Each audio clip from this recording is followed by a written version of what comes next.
In this video, we'll show you how the Bluetooth Low Energy BLE credentials are read. Open the Keyscan mobile app if it's not already open.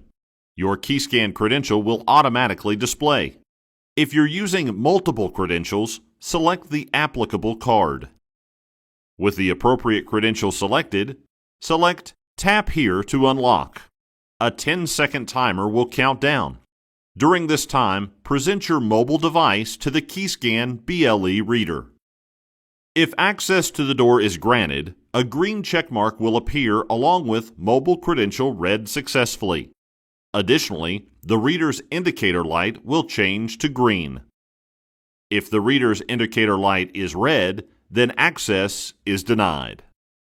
For detailed information on how to use this app, tap the menu icon at the top left of your screen, and then tap Help. Contact your building's access control administrator if you did not receive your mobile credential, received an error during this process, or have any questions. This concludes how BLE credentials are read. For customer service, contact Dormakaba.